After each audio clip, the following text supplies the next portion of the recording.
nouvel épisode de podcast et je suis trop heureuse d'enregistrer cet épisode aujourd'hui parce que c'est un épisode que j'avais trop envie de faire. J'avais trop envie de le faire.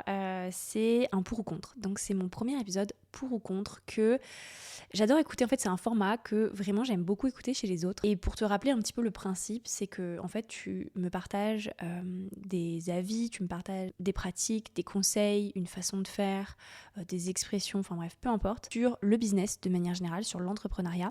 Et ben moi, je te partage mon opinion. Donc je te dis en fait si je suis pour ou si je suis contre. Donc vous avez été plein à me poser des pour ou contre en boîte à questions, en story Instagram. Donc franchement, je trouve ça très très cool. J'espère que je vais pouvoir tous les faire aujourd'hui. Si jamais c'est trop long, je couperai l'épisode et j'en ferai un deuxième. Mais quoi qu'il, de toute façon, je pense que je vais en faire un deuxième.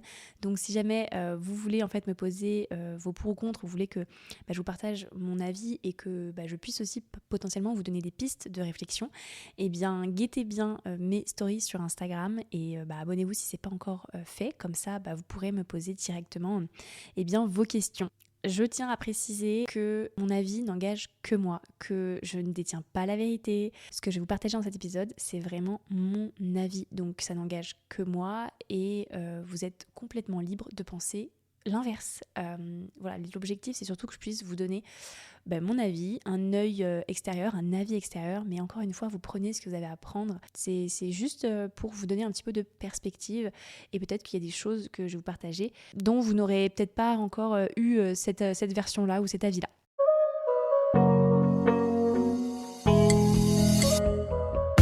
Bienvenue dans Entrepreneurs sans limites, le podcast qui t'aide à développer ton business et ta présence en ligne.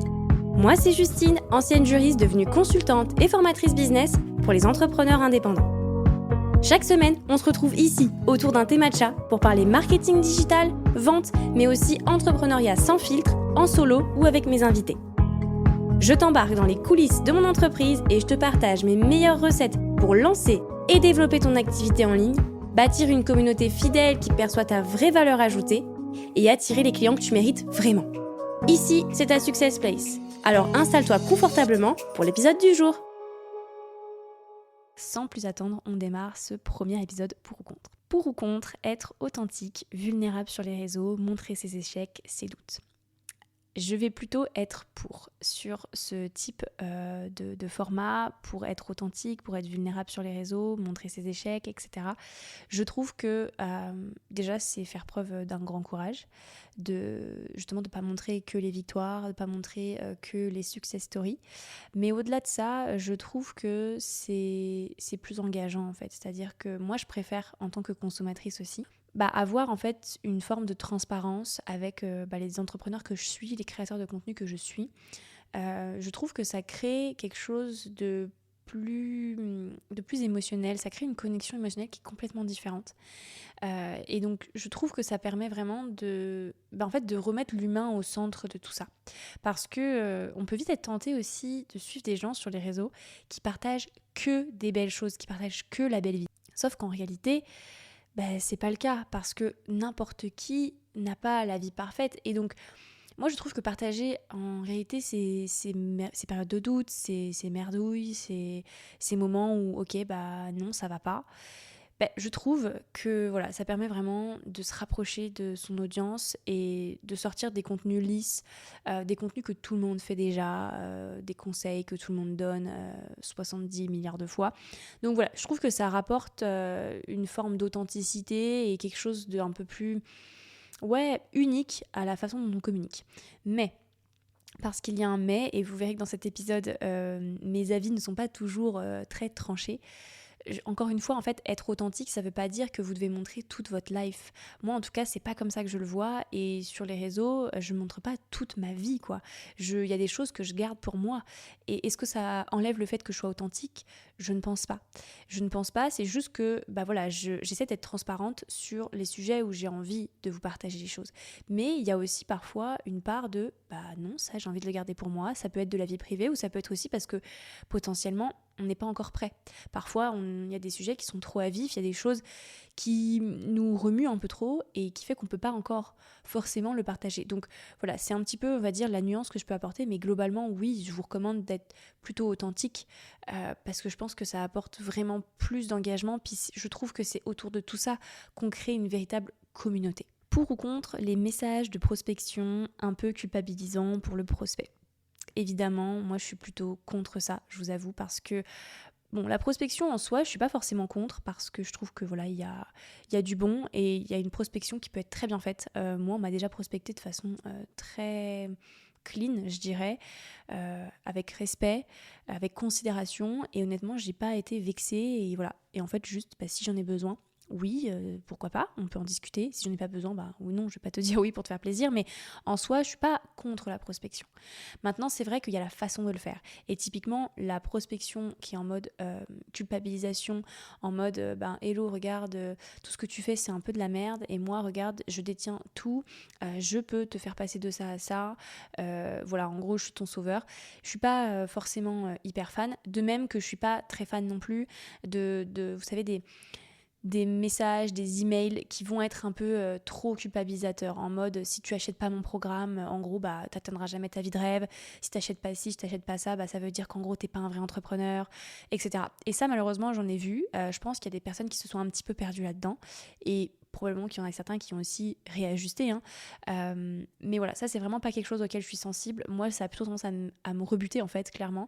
Donc voilà, moi je suis plutôt contre sur on va dire la prospection qui est un peu agressive, qui est un peu, surtout culpabilisante en fait. Je pense qu'on n'a pas besoin de ça en fait. On se culpabilise tout seul, on est déjà nos propres bourreaux en tant qu'entrepreneur, donc je pense qu'on n'a pas forcément besoin d'avoir quelqu'un qui nous culpabilise. Par contre, effectivement, d'avoir des messages qui nous responsabilisent et qui nous impulsent des déclics, là, moi, je trouve ça différent, et moi, ça me donne beaucoup plus envie d'acheter quelqu'un qui va me montrer qu'en fait, oui, il y a des choses que je peux améliorer, mais surtout qui va me faire comprendre que j'ai un déclic à avoir, que j'ai un shift à avoir, et c'est à moi de l'avoir en fait. Et dès l'instant où moi je vais l'avoir, justement, ce déclic, ce shift, là je sens que je pourrais être prête à potentiellement changer ça. Mais le côté culpabilisant, no way pour moi. Pour ou contre l'affiliation. Alors là, pour l'affiliation, donc je rappelle, l'affiliation, pour ceux qui ne connaîtraient peut-être pas, c'est le fait de toucher une commission sur la vente de produits, de services de quelqu'un d'autre. Par exemple, si j'ai une formation en ligne sur tel sujet, je pourrais très bien dire à mes élèves, écoutez, si vous voulez promouvoir mon programme, sachez que moi je décide de vous rémunérer, donc par exemple, je peux vous rémunérer 15%, 20%, 30% sur chaque vente du programme que vous faites avec votre lien. Je trouve que c'est plutôt positif. En fait, de ce point de vue-là, je trouve que l'affiliation peut être une bonne chose pour l'entrepreneur et pour celui qui fait de l'affiliation, enfin celui qui en bénéficie, dans la mesure où, en fait, pour l'entrepreneur, c'est une façon d'avoir quelqu'un qui promouvoit votre offre sans que vous n'ayez besoin de le faire. Donc franchement, c'est quand même... vous vendez sans avoir besoin de vendre, donc c'est quand même tout bénef. Et d'un point de vue de l'affilié, donc de celui qui va promouvoir votre programme à votre place, je trouve que c'est aussi intéressant dans la mesure où lui, il est rémunéré pour ça. Et en fait, on le fait déjà tous. Dans la vie de tous les jours, on a tous tendance à dire tiens, regarde, moi, ce produit-là, je l'ai acheté, franchement, il est trop bien, tu devrais le tester, etc. Donc en fait, on le fait tous. Donc je trouve que d'être rémunéré pour un service ou un produit qui nous a satisfait, qui nous a apporté des résultats, et qu'on partagerait même sans ça, je trouve que c'est plutôt cool, parce que voilà, c'est une manière aussi de remercier les gens qui parlent naturellement de nos offres. Maintenant, il y a affiliation et affiliation. C'est-à-dire que pour moi, l'affiliation, encore une fois, il doit y avoir une forme d'éthique dans l'affiliation. Typiquement, moi, vous ne me verrez jamais faire de l'affiliation sur quelque chose que je n'ai pas essayé, ou sur quelque chose qui est complètement what the fuck et qui est simplement drivé par l'envie de faire de la thune. Moi, je fais d'ailleurs très très peu d'affiliation. Je dois être dans 2-3 programmes d'affiliation qui sont essentiellement des formations, et j'ai aussi de l'affiliation sur des produits Amazon notamment, mais encore une fois, ce sont des produits que j'ai essayés, que j'ai chez moi, etc. Et pareil, au niveau des formations, des services, ce sont des choses que j'ai essayées et dont je suis satisfaite. Et c'est là le point un petit peu où je vais vous mettre en garde, c'est que l'affiliation, moi je trouve ça très bien, mais attention avec qui vous le faites et n'essayez pas de promouvoir tout et n'importe quoi en fait juste parce que potentiellement ça peut vous rapporter de l'argent. Parce que vous avez quand même une image, je trouve, et qu'un scandale peut vite être arrivé. Donc voilà, moi je trouve, choisissez vraiment bien les formations que vous voulez mettre en avant. Parce que mine de rien, voilà, vous en parlez, c'est votre image qui est mise en avant. Pour ou contre, demandez l'avis de sa communauté pour avoir des idées. Dans l'idée, je suis plutôt pour. Je suis plutôt pour parce que je trouve que, en fait, tout simplement, les choses qu'on crée, que ce soit du contenu sur les réseaux, que ce soit des offres, etc., en fait, on les crée pas juste pour nous, on les crée pas pour la gloire et pour se dire, tiens, voilà, j'ai créé ça. En fait, en réalité, on le crée pour notre cible, pour les personnes qui nous suivent, en fait. Donc, dans cette mesure-là, je trouve que oui, c'est très intelligent de demander à notre audience ce dont elle a besoin et de se baser sur ses besoins pour créer des contenus, pour créer des offres. Pour moi, quand on fait ça, oui, on s'assure derrière que non seulement les contenus vont plaire, mais également les offres, c'est des offres qui sont basées sur les besoins, sur les désirs de votre cible. Donc, il y a de grandes chances que ce soit des offres qui soient consommées, qui soient achetées par votre cible. Maintenant, je trouve que il y a trop d'entrepreneurs qui par exemple, vont dropper un truc en story en mode vous voulez que je partage quoi sur ce compte ? Et typiquement, ça, je trouve que c'est une manière de demander qui n'est pas hyper adaptée parce qu'en fait, là, vous posez carrément une colle à votre audience. Votre audience, elle vous suit, elle vous suit, vous, pour votre expertise, pour vos contenus. Donc, en fait, elle ne saura pas exactement de quoi vous parlez, en fait. C'est pas elle qui va vous pondre des idées de contenu, c'est pas elle qui va vous pondre des idées d'offres. Je pense qu'en fait, il y a un travail à faire et il faut juste réussir à trouver le juste milieu. C'est-à-dire que je trouve que c'est plus pertinent d'aller poser des questions plus concrètes et de voir ce que votre audience, ce que votre cible répond et de ça interpréter des idées de contenu, trouver des idées d'offres, etc. Donc ça veut juste dire, en mon sens en tout cas, c'est de poser des questions plus précises. Et par exemple, plutôt que de dire qu'est-ce que vous voulez voir le mois prochain sur mon compte Instagram ? Eh bien, directement, arriver avec des sujets. Arriver avec des sujets que vous pensez peut-être pertinents.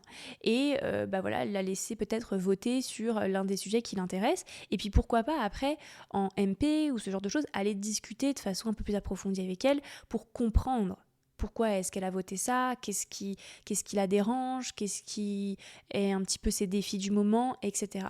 Et donc là, vous aurez beaucoup plus de matière pour créer du bon contenu. Et surtout, vous ne lui aurez pas posé une colle, parce qu'en réalité, je pense qu'il n'y a pas beaucoup de gens qui répondent à « qu'est-ce que tu veux voir sur mon compte ?» En fait, parce que les gens ne savent pas.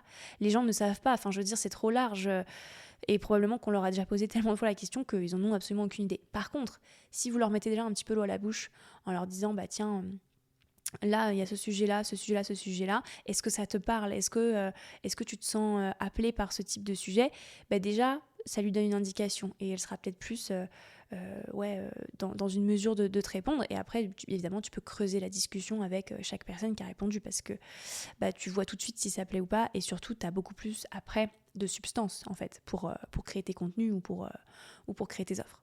Pour ou contre l'IA, donc l'intelligence artificielle, je suis pour. Je suis pour l'intelligence artificielle. Je sais qu'il y a beaucoup de personnes qui pensent que l'IA remplace l'homme. Moi, j'ai pas vraiment cet avis-là, pour être honnête. Je trouve que c'est plutôt un assistant, en fait, tout simplement. C'est tout simplement quelqu'un qui fait partie de notre équipe et je trouve qu'on travaille plus ensemble que l'un contre l'autre. Et moi, ChatGPT ou même toute autre forme d'IA, puisqu'en fait, maintenant, il y a plein de logiciels qui utilisent l'IA. Canva a sa propre IA, Notion a sa propre IA. Et en fait, l'IA, on la retrouve à peu près partout. Moi, franchement, je trouve qu'on a quand même une possibilité de gagner du temps sur certaines tâches qui sont peut-être chronophages, qui sont peut-être pas notre zone de génie, etc. Donc en fait, pourquoi s'en passer, quoi ? Littéralement, pourquoi s'en passer ? Sachant qu'en plus, il y a beaucoup d'IA quand même qui sont gratuites. Ne serait-ce que ChatGPT, vous avez quand même une version gratuite qui vous permet énormément de choses. Et je pense qu'il faut juste être OK avec l'idée de se dire que le cerveau humain a ses limites et on a des limites. Tout comme l'IA a ses limites. Mais justement, en fait, je trouve qu'en travaillant ensemble, c'est là qu'on arrive à faire des paillettes, quoi. Donc moi, je suis vraiment plutôt pour l'IA. Après, voilà, c'est sûr qu'il faut utiliser l'IA de façon intelligente. Typiquement, que ce soit pour des contenus, que ce soit pour, encore une fois, des offres, pour que tout ça, il faut évidemment toujours se dire que l'IA n'est pas parfaite et que ce qu'elle produit, vous devez jeter un œil en fait. Vous devez toujours avoir un œil sur ce qu'elle produit pour corriger, pour ajuster, puis surtout aussi pour rajouter votre patte. Voilà, donc encore une fois, c'est ce que je vous disais, hein, c'est un travail de concert pour moi. C'est vraiment les deux vont ensemble et pas l'un contre l'autre. Pour ou contre afficher ses prix clairement. Alors là, je suis 100% pour. Je suis 100% pour et je vais vous expliquer pourquoi. Parce que et bien comme vous, moi aussi j'ai des besoins, moi aussi il m'arrive d'aller regarder des prestataires, d'aller regarder des produits, des services, etc. dont je pourrais avoir besoin pour solutionner des problèmes auxquels je fais face ou pour tout simplement combler une partie de mes désirs, voilà, entre guillemets. Que ce soit entrepreneurial ou pas en fait, hein, dans la vie perso c'est pareil. Et il y a un truc qui m'agace, pour être 100% honnête avec vous, c'est quand je dois chercher pendant 10 ans des informations sur les produits, sur les offres. Et parmi ces informations-là, oui, en fait, le prix a une importance. Ça ne veut pas dire que je choisis uniquement ça, pas du tout, parce que moi, je suis beaucoup mon instinct et il y a aussi une question de feeling, il y a aussi une question d'expérience. Enfin, vraiment, il n'y a pas que le prix qui entre dans ma décision.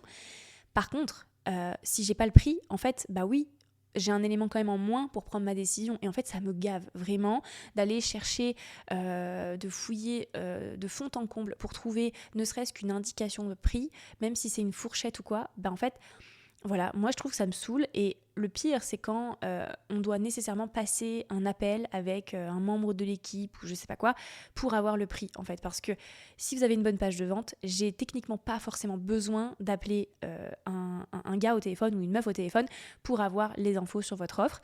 Donc moi je sais que je suis pas quelqu'un qui va trop faire des appels découvertes, j'ai pas forcément besoin de ça pour passer à l'achat. Pour moi si la page de vente elle est claire, je peux déjà prendre ma décision. Et en fait, l'appel découverte, je peux être en mesure de le prendre dans le cas où il me manque un peu des infos, dans le cas où je suis pas complètement sûre, dans le cas où voilà, il y a peut-être une question technique qui rentre en cause, ou voilà.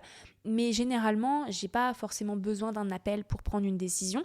Et donc, je trouve que le prix, c'est trop important qu'il soit affiché en fait, parce que, comme je dis toujours à mes clientes, si j'ai besoin de trouver une graphiste à 3h du mat' au fond de mon lit parce que j'ai envie de faire toute mon identité visuelle et que j'ai accès à aucune indication de prix, bah en fait, oui, je vais être en mode, je sais pas. Je sais pas, j'ai pas de prix, je vais voir s'il y en a d'autres.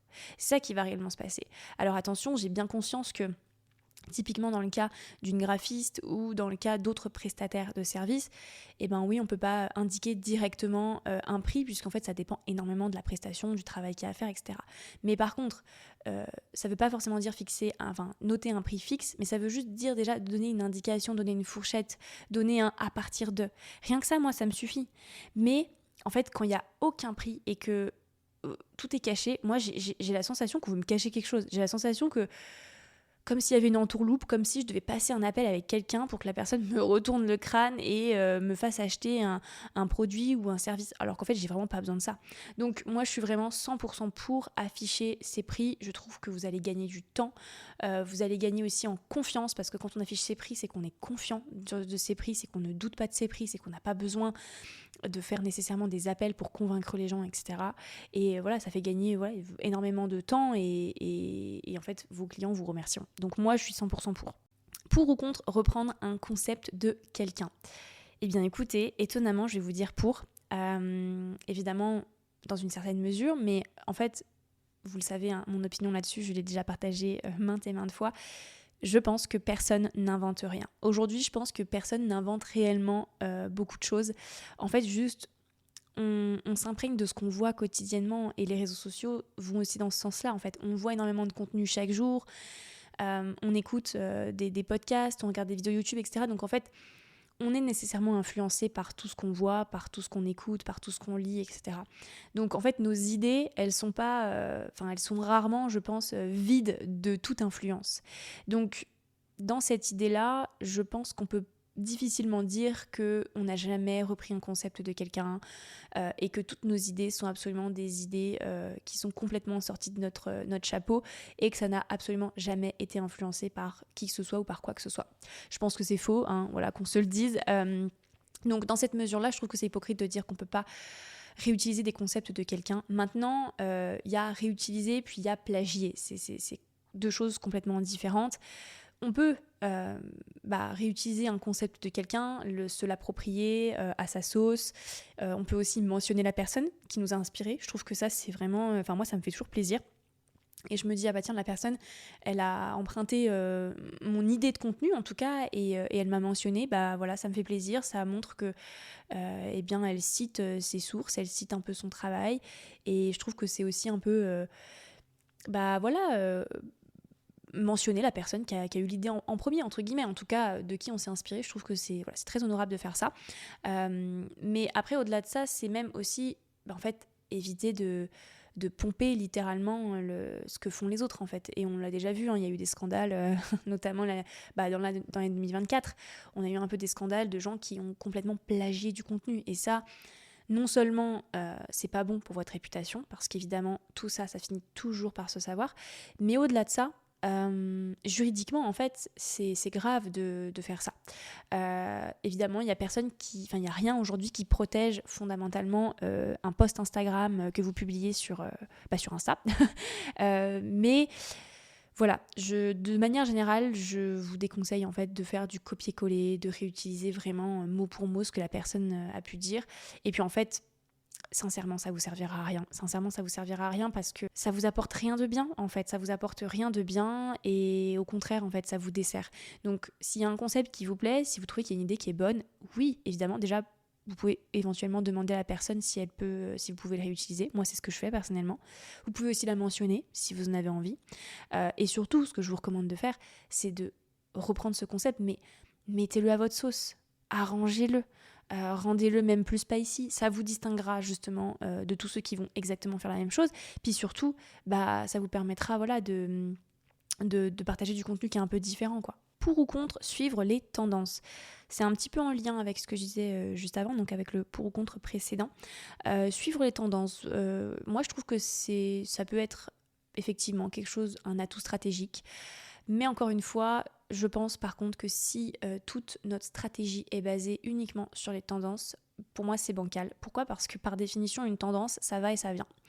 Donc il y a quelque chose, un contenu, une idée d'offre, etc. Enfin quelque chose qui peut être tendance pendant un mois, puis ensuite qui ne le sera plus. Et donc ça veut dire que vous, dans vos actions, dans vos stratégies, vous êtes tout le temps en train de réajuster, tout le temps en train de changer, tout le temps en train de suivre les tendances. Ça vous demande d'être à l'affût de chaque tendance. Et je trouve que du coup, baser toutes ces stratégies, que ce soit stratégie de vente, stratégie marketing, stratégie de communication, sur ça, je trouve qu'effectivement, c'est un peu bancal.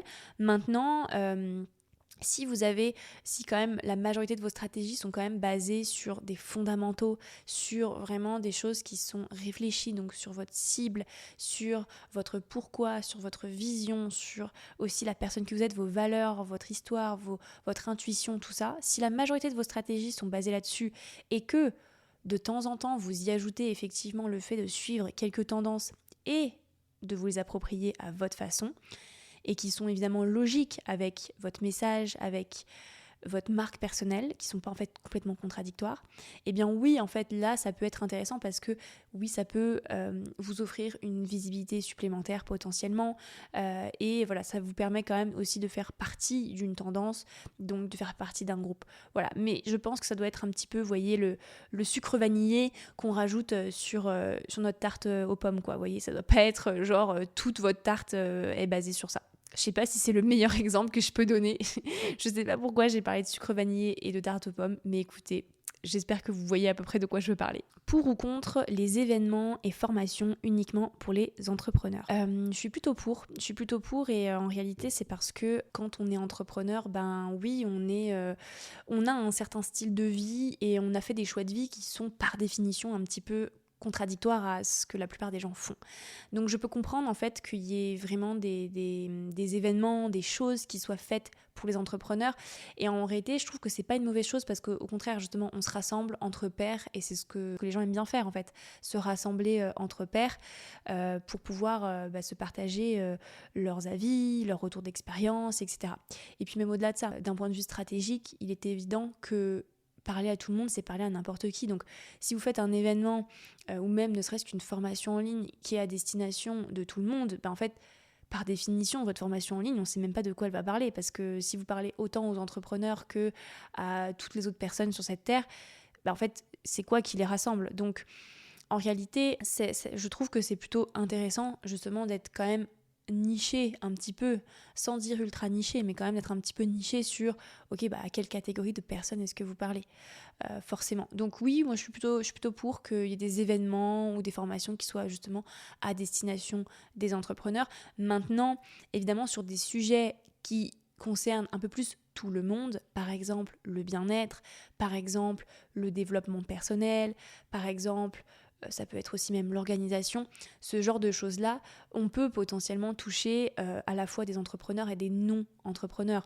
La nourriture, le rapport à l'alimentation, tout ça, évidemment, ça va de soi que ça peut toucher des entrepreneurs comme des non-entrepreneurs, puisqu'en réalité, ça touche la personne en elle-même et ça touche pas la qualité, ça touche pas sa qualité d'entrepreneur ou sa qualité de salarié. Donc, dans cette mesure-là, oui. Mais après, oui, forcément, tout ce qui va être un petit peu événement entrepreneurial, je vois pas trop en fait ce que des salariés pourraient venir y trouver, à moins qu'ils aient envie, justement, eux aussi, de se lancer dans l'entrepreneuriat. Mais sinon, même eux, en fait, ils auraient aucun intérêt à être dans ce genre de formation ou d'événement. Pour ou contre TikTok ? Oui, là, c'est une nana qui a communiqué pendant plus de 3 ans sur Instagram, qui a construit une énorme partie de sa communauté sur Instagram, qui a vendu beaucoup de ses services, de ses produits via Instagram. Donc, évidemment, j'aime beaucoup ce réseau. Et il y a quelques années, même quelques mois, je dirais, je vous aurais répondu que j'étais plutôt contre TikTok parce que je trouvais que c'était plutôt un réseau qui avait pas la même bienveillance que sur Insta. Je trouvais également que c'était un réseau qui était plus orienté pour les plus jeunes. Donc en fait, moi, j'y trouvais moins mon compte en tant qu'entrepreneur. Et en réalité, aujourd'hui, j'ai un avis un peu plus différent sur ce sujet, puisque moi-même je me suis mise un petit peu aussi sur TikTok là ces derniers temps. Alors j'y vais pas forcément dans une intention de vendre à fond mes offres, mes services, mes produits, etc. Mais j'y vais plus dans cette dynamique de en fait je crée des contenus sur Instagram, je crée notamment des Reels que je mets sur Instagram. Et donc en fait, tout le travail de tournage, d'écriture, de montage, etc., en fait, il est déjà fait.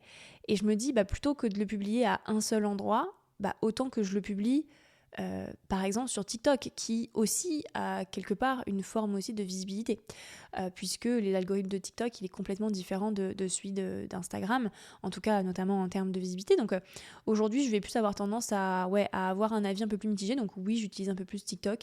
Et je trouve que c'est un réseau où peut-être, justement, les contenus qu'on partage sont peut-être un petit peu moins, lisses. Et ils sont peut-être un peu plus spontanés. Alors attention, évidemment, comme sur tous les réseaux, il y a aussi des gens, on ne sait pas qu'est-ce qu'ils font là, clairement. Il y a à boire et à manger aussi, comme partout.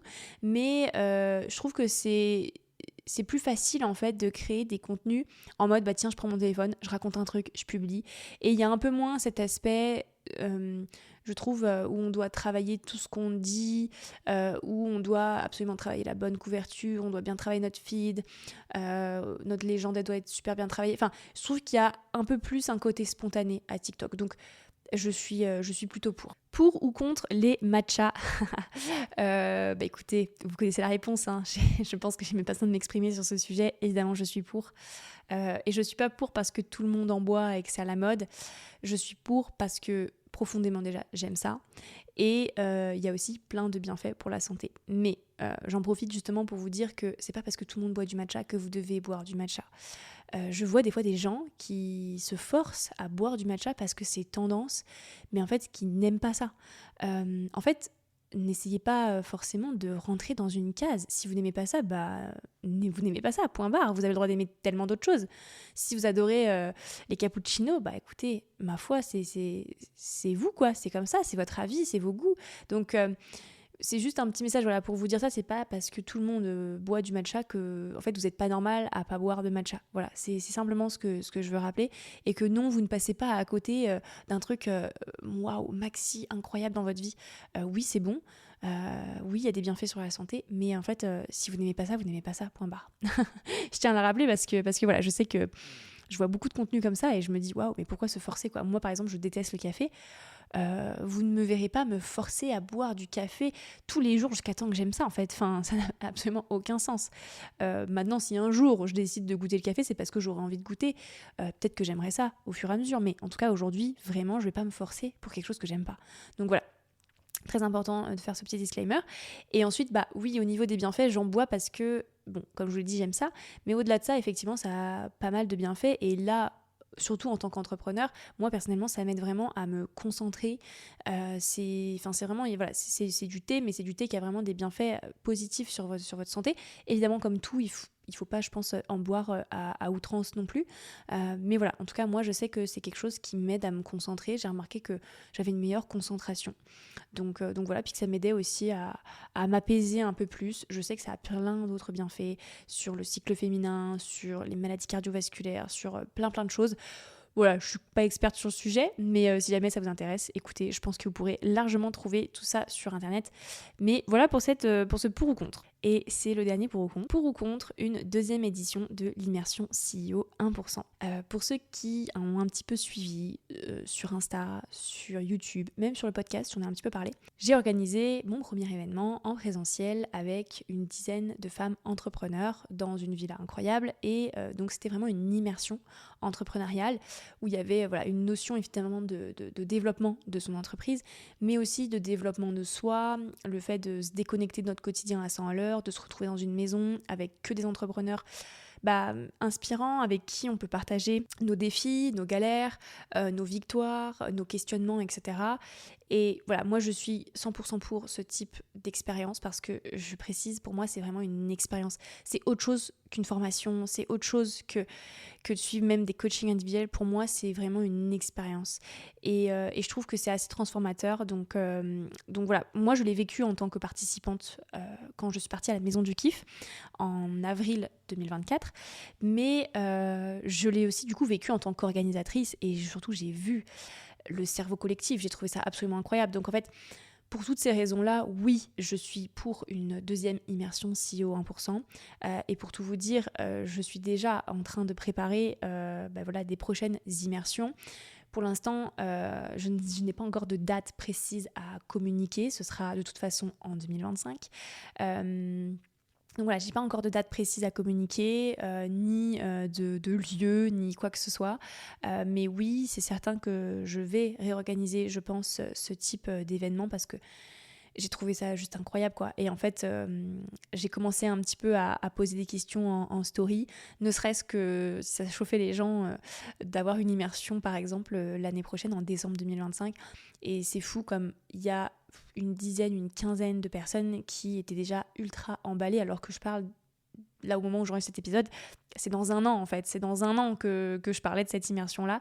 Et d'ailleurs, la moitié des nanas de la première immersion m'ont dit mais garde-moi une place quoi, garde-moi une place, j'ai noté dans mon agenda, etc. Donc je sais que c'est des événements de ouf qui sont tellement enrichissants d'un point de vue personnel que d'un point de vue professionnel, entrepreneurial, que oui, c'est sûr que je vais réorganiser ce type d'immersion, mais évidemment, je vous tiendrai un peu plus informé des dates, des lieux, etc. Mais voilà, en tout cas, ça aura lieu probablement en 2025. Donc, écoutez, suivez-moi sur Instagram ou dans ma newsletter aussi. Peut-être que je mettrai en place une liste email dédiée.